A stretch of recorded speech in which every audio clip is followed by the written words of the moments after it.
everyone, thank you for making some time to join my presentation. Today I will be presenting about the effect of a railway embankment remediation with Wicking Geotextile on the drainage and soil strength. I was in charge with the design of experiments and instrumentation of the site. The research was originally conducted by Canela, a master's student who graduated in the spring of 2021. I am presenting a recap of the past instrumentation and the latest progress of this research project. Water accumulation and the consequent high moisture contents lead to several issues that may reduce the serviceability of a railway embankment, which increases the maintenance cost. Therefore, an efficient drainage system is a key to help the railway embankment release water as fast as possible to minimize strength loss. One solution to overcome the water accumulation in tracks of a structure is a track reconstruction, replacement of the fault ballast and sub-ballast material, and inclusion of geotextiles. The Wicking Geotextiles is claimed to remove water from the soil layers at both sides of the geotextile through capillary effect and improve the drainage of the track even when the soil is not saturated.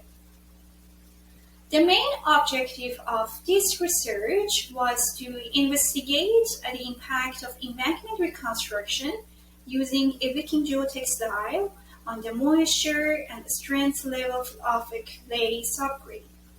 The scopes to achieve these objectives were first, to measure the changes of volumetric water content within the embankment and subgrade of a reconstructed and the adjacent unremediated track section by using moisture sensor.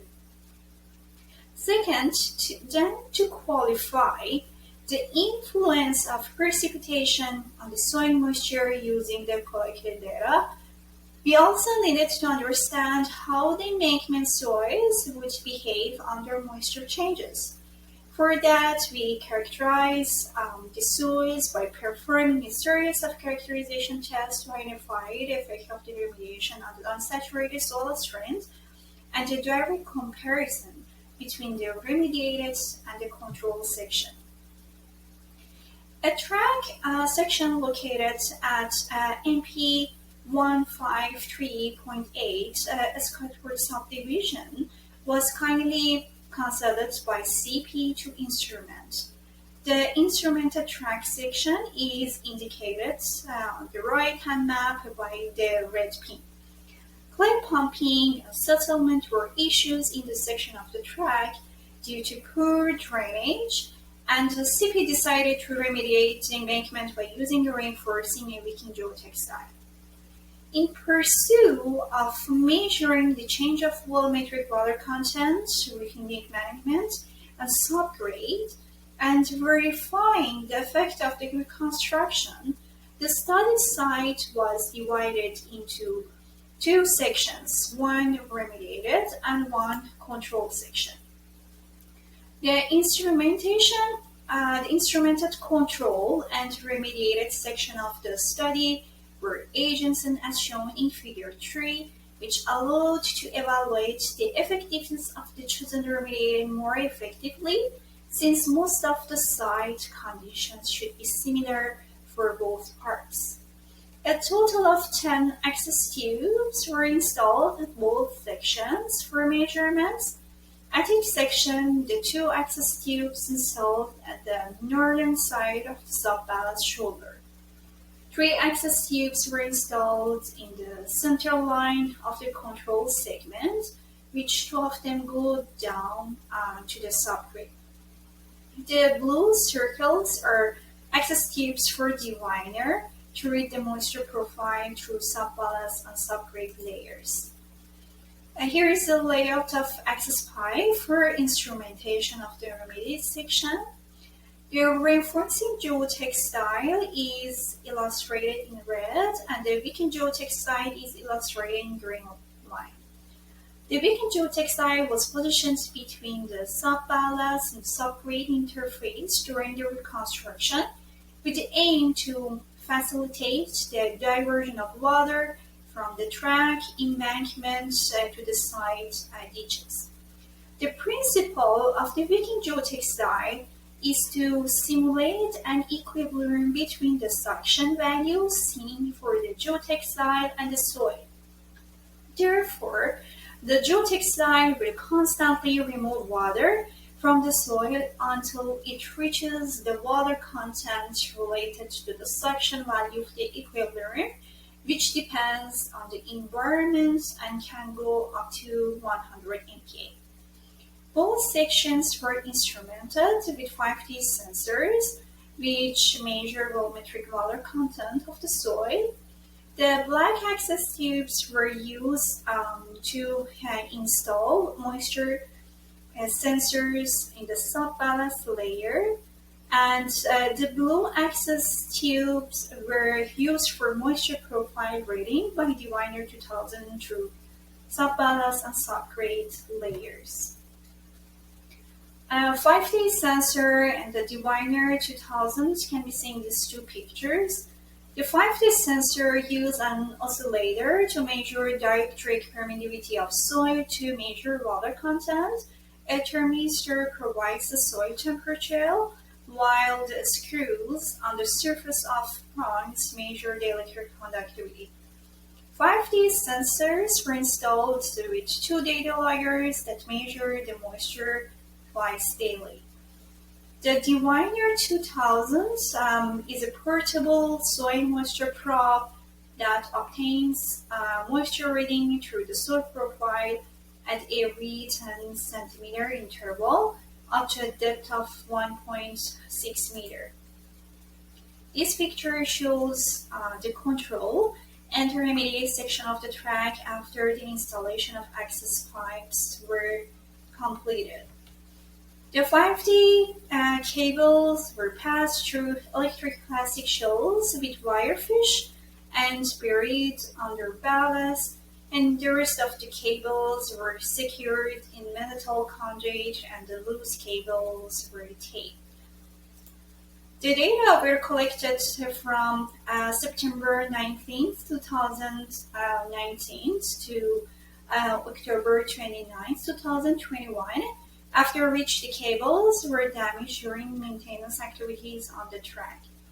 As an example of the collected data, the volumetric water content of the subgrade soil at the remediated, which is red, and control shown with black, are plotted within the precipitations, which you can see with the blue bars.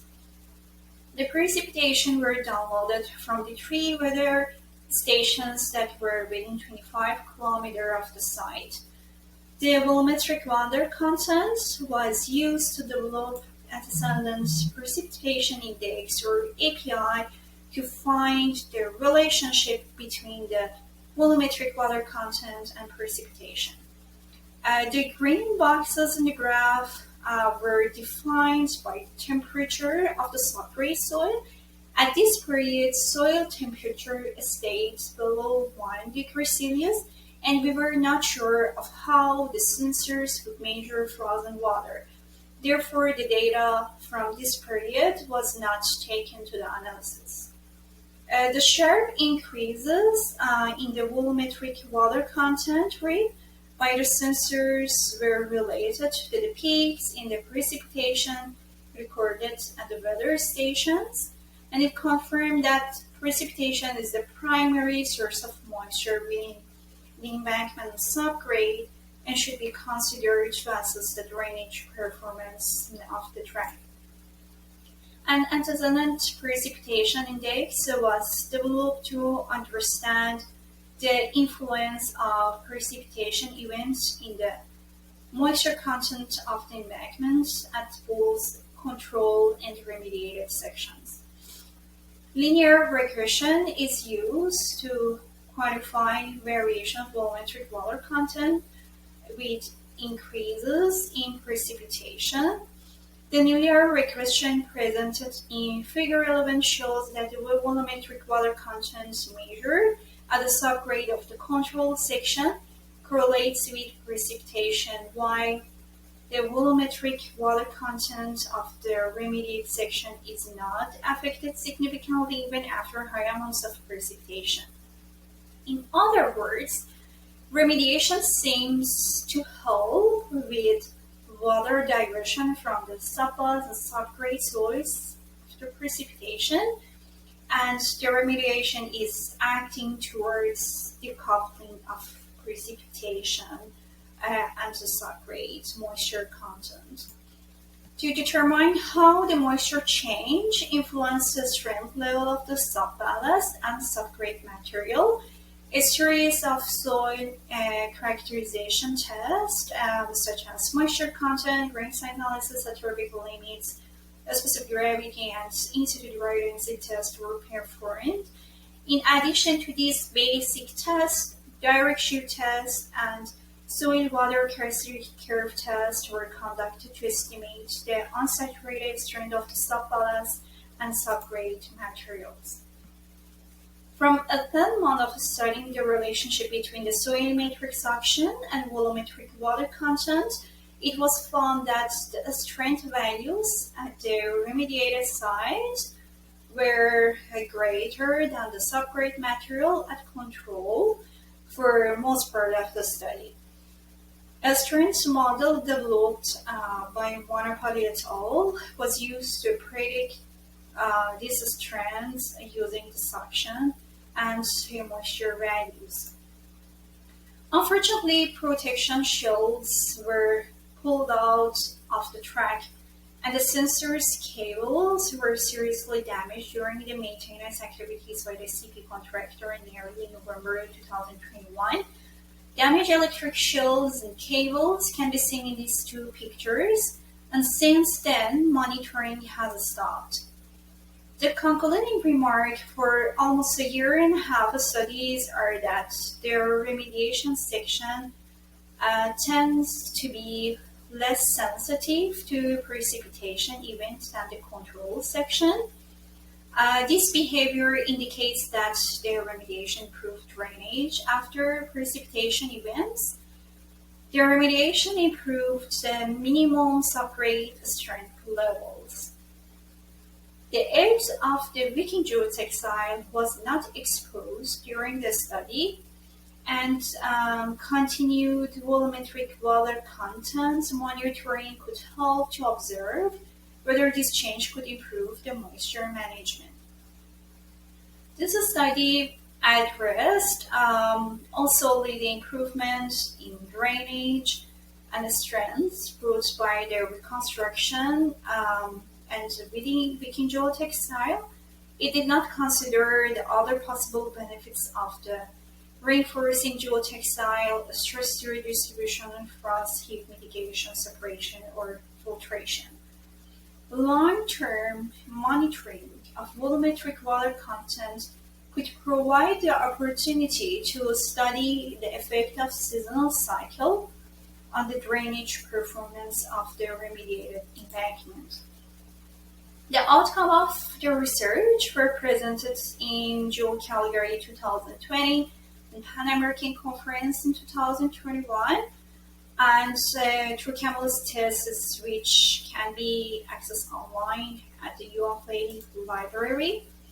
I would like to thank Danny Wang from Canadian Pacific Railway for providing the opportunity and support to this research, and Zurich for their financial support to University of Saskatchewan for building the data loggers and Lenny the Diviner 2000. Edmonton Railway Contracting Utility for the collaboration during instrumentation, and the great teamwork by University of Alberta graduate students, all challenged for the design of experiments, coordinating the instrumentation simultaneous to track rehabilitation and the construction equipment in such tense time frame, and thinking of risk and considering the contingencies during the field work with no doubt strengths the students' skill and build their self-confidence and critical thinking. I'm really proud of Kamala working at Menard, Canada as a project coordinator immediately after her graduation. and I wish this program could be continued.